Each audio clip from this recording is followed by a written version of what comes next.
बघा इथं आपण आता क्वेश्चन नंबर 5 मधला बी जो आहे तो सॉल्व्ह करणार आहे. बी मधला फर्स्ट दिलेला आहे बघा, prove that cos inverse of 4/5 plus cos inverse of 12/13 is equals to cos inverse of 33/65. ठीक आहे. तर हा क्वेश्चन आपल्याला सॉल्व्ह करायचा. आता बघा याचं सोल्युशन कसं येईल. तर हा इनवर्स ट्रिग्नोमेट्रीचा क्वेश्चन आहे आणि क्वेश्चन आलेला आहे 4 मार्कासाठी, सॉरी 3 मार्कासाठी. तर बघा सोल्युशन सगळ्यात पहिले गिवन लिहायचं. ठीक आहे. गिवन काय दिलेलं आहे आपल्याला, म्हणजे प्रूफ करायचं आहे LHS equals to RHS. LHS घ्या. LHS काय दिलेली आहे, LHS equals to cos inverse of 4/5 plus cos inverse of 12/13. ठीक आहे. म्हणजे काय आहे की आपल्याला दिलेलं आहे आता cos inverse of 4/5 plus cos inverse of 12/13. आपण काय करू, लेट्स, इथे काय म्हणायचं, लेट्स. ठीक आहे. Let's A equals to cos inverse of 4/5 आणि B equals to cos inverse of 12/13. ठीक आहे. आपण हे कन्सिडर केलं. A म्हणजे काय आहे की कॉस इनवर्स ऑफ 4/5, B म्हणजे कॉस इनवर्स ऑफ 12/13. ठीक आहे.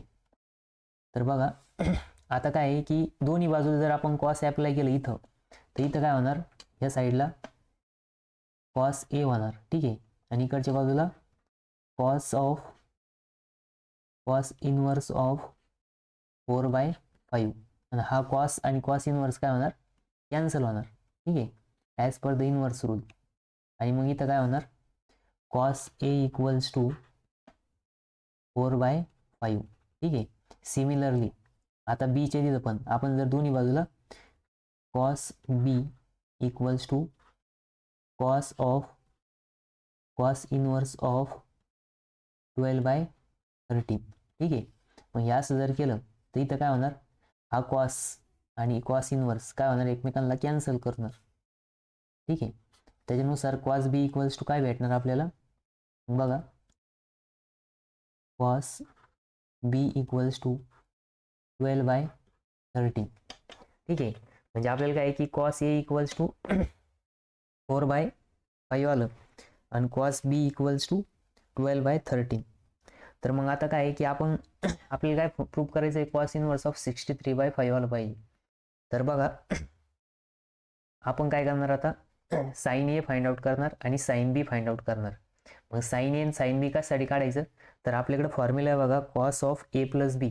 मग कॉस ऑफ A प्लस बीचा फॉर्म्युला काय आहे, cos A into cos B minus sine A into sine B. मग आपल्याकडे कॉस A आणि कॉस B आहे पण sine A into sine B नाही. तर मग आपण आता ते फाइंड आउट करणार. ठीक आहे. तर सगळ्यात पहिले 1 बाय 1 सॉल्व्ह करायचं. बघा आपल्याकडे आयडेंटिटी काय, we know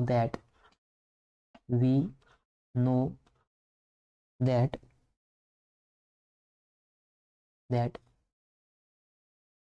sin square A plus cos square A equals to 1. ही काय आयडेंटिटी. मग या आयडेंटिटीमध्ये आपण जर आपल्याला जर साइन ए फाइंड आउट करायचं असेल तर काय करावं लागेल, मग इथं बघा या साईडला साइन स्क्वेअर ए राहील. Sine square A equals to 1 minus cos square A होणार. का, कारण की इकडे प्लस होतं, इकडे आले मायनस झालं. ठीक आहे. पण आपल्याला काय पाहिजे, साइन ए पाहिजे. मग आपण स्क्वेअर रूट येणार दोन्ही बाजूला. मग ह्या बाजून जर आपण बघितलं तर साइन ए येणार, कारण की आपण ज्यावेळेस स्क्वेअर रूट घेणार, स्क्वेअर आणि स्क्वेअर रूट कॅन्सल होणार. पण ह्या बाजूला काय होणार, under root of 1 minus cos square A राहणार. ठीक आहे. मग जर आपण इथं कॉसची व्हॅल्यू जर पुट केली तर इथं काय येणार, 1 मायनस, आता कॉसची व्हॅल्यू काय, तर 4/5 काय, 4/5चा काय होणार, स्क्वेअर होणार. मग बघा इथे येणार अंडर रूट ऑफ 1 मायनस, आता 4चा वर्ग 16 आणि 5चा वर्ग किती आहे, 25. ठीक आहे. आता इथं क्रॉस मल्टिप्लिकेशन होणार, म्हणजे पुन्हा काय येणार, अंडर रूट ऑफ 25 मायनस 16/25. ठीक आहे. हा काय साइन ए, हा काय साइन ए. ठीक आहे. तर बघा इथे एक लाईन ड्रॉ करतो मी.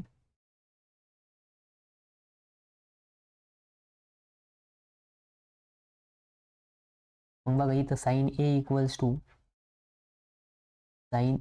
Equals to under root of, आता बघा 25 मधून 16 गेले, 25 मधून 16 गेले किती राहते, 25 मायनस 16, मग तिथं राहणार आहे 9, 9/25. आता 9 काय परफेक्ट स्क्वेअर आहे, मग स्क्वेअर रूटच्या बाहेर जर 9ला घेतलं इथं काय येणार 3/25 पण परफेक्ट स्क्वेअर आहे म्हणजे 5, म्हणजे साईन ए किती आला आपला 3/5 आला. ठीक आहे. मग आता आपल्याला साईन ए भेटला, पण आपल्याला साईन बी फाइंड आउट करायचं. काय फाइंड आउट करायचं, साईन बी. मग साईन बी फाइंड आउट करायला काय करावं लागेल, पुन्हा आयडेंटिटी यूज करायची. काय करायची, पुन्हा आयडेंटिटी यूज करायची. ठीक आहे.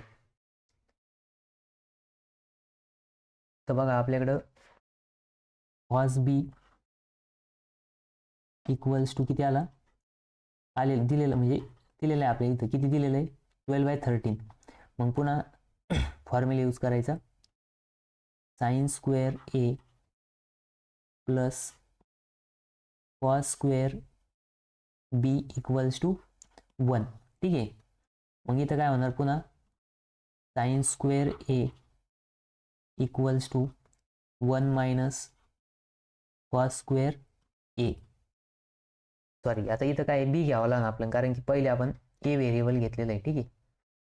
मी इथं थोडं बॅक घेतो परत आणि परत लिहितो. ठीक आहे.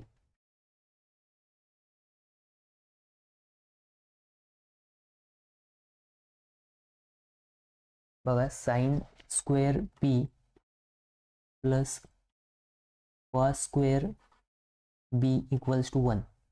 मग याच्यानुसार जर आपण याचा फॉर्म्युला बघितला तर इथं काय येणार आहे,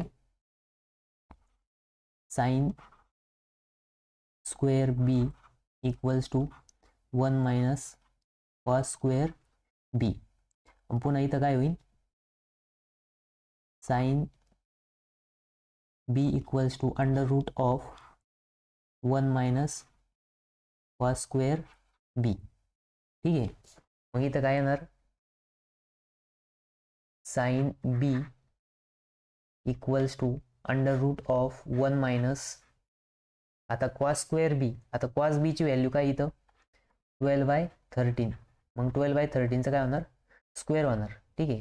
मग अंडर रूट ऑफ 1 मायनस, बघा 12चा वर्ग किती आहे 144, 144, आणि 13चा वर्ग 169 होतो. ठीक आहे. मग इथं काय करायचं, डिनॉमिनेटर सेम करायचं, म्हणजे 169 मायनस 144 अपॉन 169 होणार. ठीक आहे. म्हणजे इथं काय येणार, sine B equals to under root of, आता बघा 169 मधून 144 गेले तर किती येतं, 4 मधून 5, 9 मधून 4 गेले खाली राहिले 5. ठीक आहे. परत 6 मधून 4 गेले 2, आणि 1 मधून 1 गेला 0, म्हणजे 25, आणि डिनॉमिनेटर राहणार 169. आता बघा दोघं पण काय परफेक्ट स्क्वेअर आहे, म्हणजे साइन बी इक्वल्स टू 5/13 येणार. काय येणार 5/13. मग बघा आपल्याकडं कॉस ए होता, कॉस बी होता, आपण काय केलं साइन ए साइन बी फाइंड आउट केले. मग साइन ए साइन बी किती आले, तर बघा साइन ए 3/5, साइन बी 5/13. आणि मग काय केलं आपण, आता बघा पुढं काय करायचं, पुढच्या पेजवरती बघू आपण. ठीक आहे. सगळ्यात पहिले गिवन व्हॅल्यू आपण ज्या काढल्या त्या लिहून घ्या.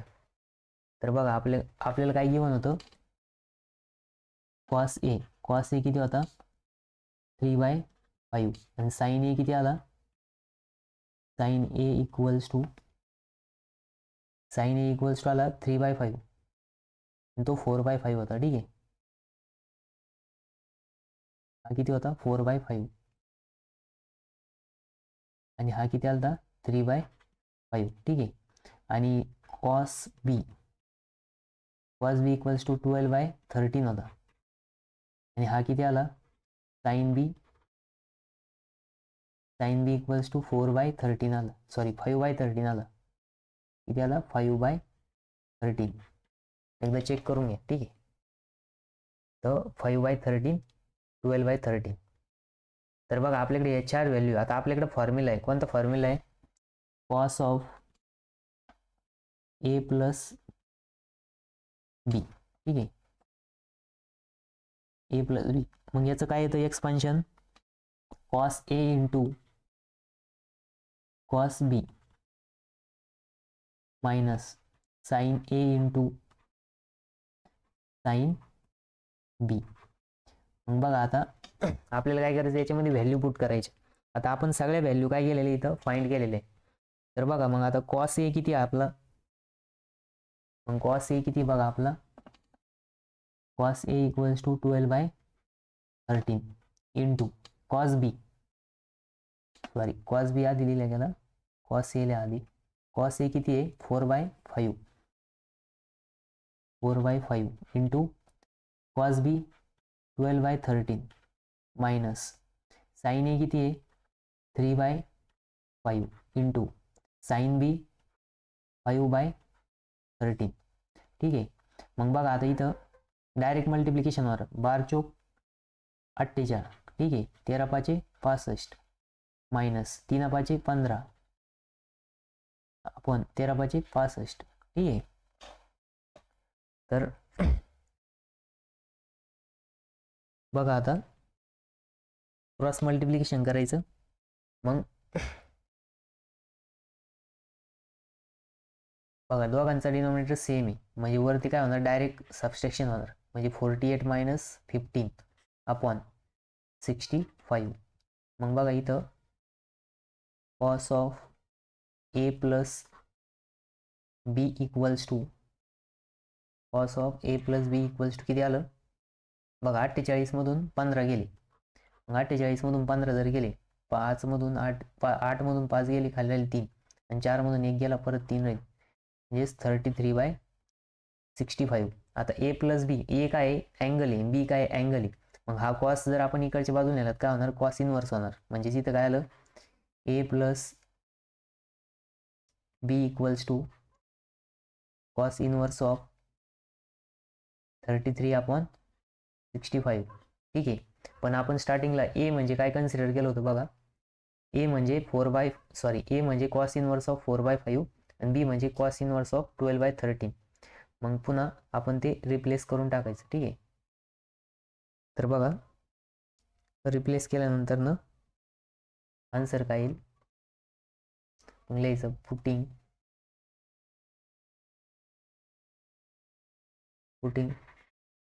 a equals to cos inverse of 4/5 and b equals to cos inverse of 12/13. ठीक आहे, 12/13. मग आता हे जर पुट केलं तर काय होणार, फायनल आन्सर येणार cos inverse of 4/5 plus cos inverse of 12/13 equals to cos inverse of 33/65. आणि हेच आपल्याला काय करायचं होतं, प्रूफ करायचं होतं. ठीक आहे. इथं लिहायचं हेन्स प्रूफ.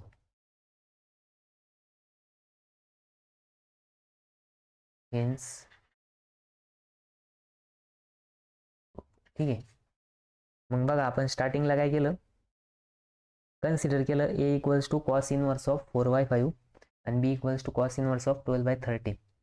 मग आपण इथं याच्यावरून कॉस ए इक्वल्स टू 4/5 आणि कॉस बी इक्वल्स टू 12/13. मग आपण इथं आयडेंटिटी यूज केली आणि साइन ए फाइंड आउट केला 3/5 आला तो, आणि तसंच कॉस बी वरून 12/13 वरून आयडेंटिटी यूज करून साइन बी फाइंड आउट केला.